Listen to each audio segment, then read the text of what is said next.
Out on the edge of northern Chile, where the land stretches endlessly and the wind carries nothing but dust, there is a road few people remember by name. Highway B-400 cuts through the Atacama Desert, a place so vast, so unforgiving, that secrets can vanish without a sound. On the morning of 26 August 2022, a 23-year-old woman traveled that road with someone she trusted. She never came home, and for 81 days, the desert kept her. Antofagasta sits along Chile's northern coast, a city shaped by mining, salt, air, and the constant movement of people chasing opportunity. By 2022, it was a place where social media had become a new kind of livelihood. Young creators built followings not from studios, but from bedrooms, cafes, and city streets.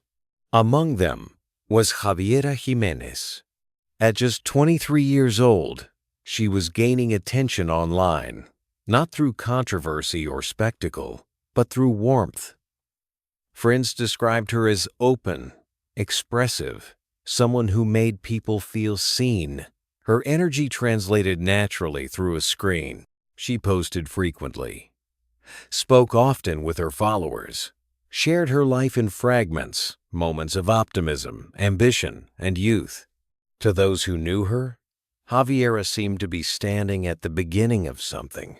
No one imagined how abruptly that future would end.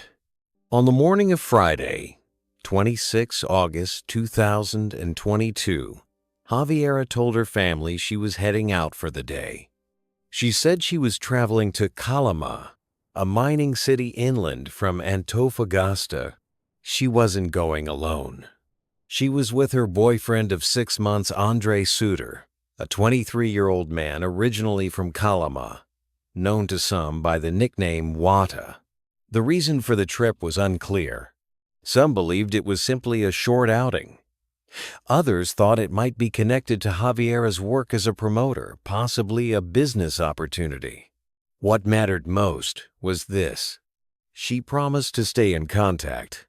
By the afternoon, her phone remained silent. By evening, calls went unanswered, and something felt wrong. A silence that spoke volumes. Javiera's social media presence, once active and constant, suddenly stopped. No posts, no replies, no online activity at all. Her mother, Gladys, tried to remain calm at first. But as the hours passed, unease turned into dread. She began calling Javiera's friends. No one had heard from her. By nightfall, panic had taken hold. The following day, 27 August, the family reported her missing. The clock officially began ticking. Early investigation. Detectives from Chile's Policía de Antofagasta were assigned to the case. Their first priority was simple: reconstruct Javiera's final known movements. Witnesses confirmed seeing her that morning. Most recalled her appearing cheerful, though slightly distracted. One friend said she seemed excited about the trip but hadn't explained why she was going. Others noticed nothing unusual at all. But one fact quickly became central. Andre Suter was the last person known to be with her. The boyfriend. Suter did not hold a steady job. That alone concerned Javiera's family, particularly her mother, who later admitted she had never trusted him. She described something unsettling in his manner, a feeling she could never quite explain. When police brought Suter in for questioning on 27 August, he told a story that immediately raised doubts. According to him, the couple had been driving toward Calama in his white pickup truck when one of their bags fell from the vehicle. An argument followed. Suter claimed he left Javiera by the roadside near the city entrance while he drove back to retrieve it. When he returned, he said she was gone. He assumed she had wandered off or accepted a ride from someone else. To detectives, the explanation made little sense. Why abandon her in such a remote location? Why not contact her family? Why not report her missing himself? Most troubling of all, he didn't appear worried. A lack of urgency. Those who interviewed Sutter noticed his composure. He was calm, detached, almost indifferent. He hadn't called Javiera's mother, hadn't asked friends whether she'd returned, hadn't alerted authorities. To Gladys, this silence was unforgivable. A man who loved her daughter, she believed, would have been frantic. Instead, he was passive, and that raised alarm bells. The desert search begins. As concern spread, the search expanded rapidly. The PDI were joined by Chile's national police, the Carabineros, focusing efforts along Highway B400, the isolated route stretching between Antofagasta and Calama. This was not unfamiliar territory to investigators. The Atacama Desert has a grim history, a place where people and evidence can disappear with devastating ease. Search teams combed roadside areas, abandoned structures, and old mining paths. Helicopters swept overhead. Sniffer dogs traced faint scents through sand and stone. Volunteers joined in, organized by Javiera's family and galvanized by social media. Across Antofagasta, posters appeared at bus stops, shop windows, and street corners. Her face looked back at the city, bright, hopeful. Witnesses began to come forward. A gas station attendant on the outskirts of Antofagasta reported seeing a white pickup truck matching Sutter's that morning. He could not confirm who was inside, but the timing aligned. A truck driver later reported seeing a couple arguing beside a vehicle along Highway B400. Again, identities couldn't be confirmed, but patterns were forming. Then came the phone data. Javiera's phone was switched off later that afternoon. Its last signal placed it somewhere along the highway. Sutter's phone, however, told a different story. It showed him already traveling back toward Antofagasta, contradicting his claim that he had immediately returned to retrieve the dropped bag. The inconsistencies were growing. A dangerous world emerges. As detectives dug deeper into Sutter's background, another layer of concern emerged. In the mining regions of northern Chile, copper theft is a lucrative and violent underground industry. Investigators discovered that individuals operating in Sutter's area were linked to organized copper theft rings. There was no direct evidence connecting Javiera to these activities, but the possibility that she had been exposed knowingly or not added a chilling dimension. Had she learned something she wasn't meant to? Escalation.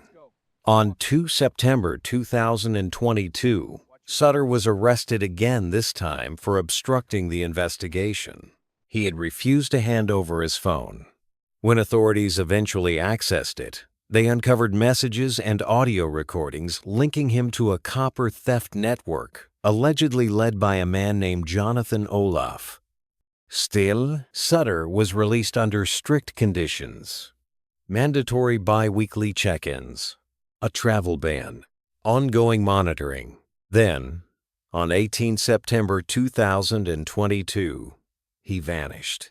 Authorities later confirmed he had illegally crossed into Bolivia. Interpol issued a red notice. For investigators, his flight spoke louder than any statement. A mother who would not stop. Through it all, Gladys refused to let her daughter's name fade. She organized vigils, spoke to media, posted relentlessly online. "I don't believe his story," she said. "He knows more than he's saying." Police quietly agreed. By November, the case felt stalled. Then, on 12 November 2022, a local miner contacted police. He had noticed disturbed ground near an old mining road close to Sierra Gorda, roughly 60 kilometers from Calama. Fresh tire marks, uneven soil, In a landscape where nothing moves unless touched by human hands, it stood out. 3 days later, forensic teams returned with cadaver dogs. The location was silent. Wind swept across rusted equipment and exposed rock. After hours of excavation, they found what the desert had been hiding: human remains, buried in a shallow grave less than a meter deep. Nearby were fragments of clothing, a black top and jeans, and a bracelet. Distinctive, immediately recognized by Javiera's family. 81 days after she vanished, she was found. The remains were taken to the Servicio Médico Legal in Antofagasta. Decomposition made examinations slow and painful. On 20 November 2022, DNA testing confirmed the truth. The remains belonged to Javiera Jiménez. For her family, hope collapsed into grief, but even in devastation, Gladys vowed to continue. No, it was no longer a missing persons case. It was a homicide investigation. Forensic truth. The autopsy, completed on 22 November, revealed devastating details. Javiera had suffered a gunshot wound to the chest. The bullet was still lodged in her rib cage. Cause of death: massive internal bleeding. There were no signs of a prolonged struggle. Traces of sand and mineral dust in her clothing matched soil from the Sierra Gorda site. She had been killed and buried shortly after disappearing. Blood found in her hair suggested she may have been struck lightly on the head beforehand. She likely never had time to defend herself. The truck. After Sutter fled, his pickup truck was seized. Inside the truck bed, forensic teams discovered blood. DNA testing confirmed it belonged to Javiera. The volume indicated she was seriously injured or already dead when transported. Soil samples taken from the tires matched the burial site. The vehicle had been there. The desert now had a witness. The manhunt ends. After nearly 16 months on the run, Sutter was located in Santa Cruz, Bolivia, in the neighborhood of Barrio Aumia. On 4 January 2024, Bolivian police arrested him. The arrest was announced by the country's Minister of Government, Eduardo del Castillo, following a tip one prompted by Gladys's continued public appeals. On 5 January, he was extradited back to Chile. Who he was: born in 1999 inches Calama, Sutter grew up in an environment deeply affected by mining crime. Court records revealed involvement in 2 violent robberies in 2022. In May, he and accomplices dressed in military-style clothing robbed copper cathodes worth 60 million pesos from a freight train. In July, they stole 250 million pesos worth of copper from a truck heading north. Workers were assaulted and restrained. Violence was routine. Total losses exceeded $350,000. A relationship under strain. Sutter and Javiera's relationship had deteriorated. She had reportedly discovered his criminal involvement. Tensions increased. Messages suggested jealousy, particularly after Sutter believed she had been romantically involved with Jonathan Olaf. In a fit of rage, Sutter allegedly attacked Olaf, leaving him paralyzed. The relationship was no longer safe. Courtroom reckoning. On 6 January 2024, Sutter appeared in court. He was charged with the murder of Javiera Jiménez, 2 counts of violent robbery. He admitted burying her body, but claimed her death was accidental. He provided GPS coordinates already known to police and argued that fear had driven his actions. His lawyer, Victor Contreras, suggested another person may have been responsible. No evidence supported this. Prosecutors rejected the claim. So did the court. Sutter was ordered into preventive detention as a flight risk and danger to the public. On 4 November 2024, Sutter was convicted of the two violent robberies. He received 16 years in prison, a sentence upheld by Chile's Supreme Court in January 2025. His associates were also convicted.